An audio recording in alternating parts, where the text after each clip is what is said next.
The Book of Ruth, Chapter 1.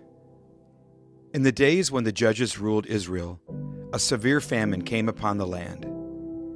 So a man from Bethlehem in Judah left his home and went to live in the country of Moab, taking his wife and 2 sons with him.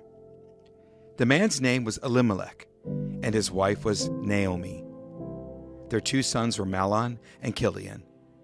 They were Ephrathites from Bethlehem in the land of Judah. And when they reached Moab, they settled there. Then Elimelech died, and Naomi was left with her 2 sons. The 2 sons married Moabite women. One married a woman named Orpah, and the other a woman named Ruth. But about 10 years later, both Mahlon and Chilion died. This left Naomi alone, without her 2 sons or her husband. Then Naomi heard in Moab that the Lord had blessed his people in Judah by giving them good crops again. So Naomi and her daughters-in-law got ready to leave Moab to return to her homeland. With her 2 daughters-in-law, she set out from the place where she had been living, and they took the road that would lead them back to Judah. But on the way, Naomi said to her 2 daughters-in-law, "Go back to your mother's homes, and may the Lord reward you for your kindness to your husbands and to me. May the Lord bless you with the security of another marriage." Then she kissed them goodbye, and they all broke down and wept. "No," they said, "we want to go with you to your people." But Naomi replied, "Why should you go with me? Can I still give birth to other sons who could grow up to be your husbands? No, my daughters, return to your parents' homes, for I am too old to marry again.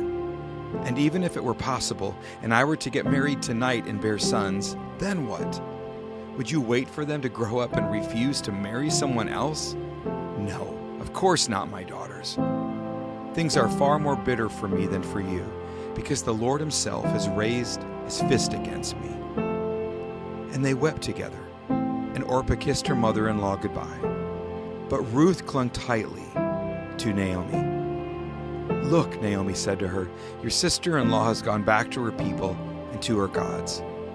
You should do the same."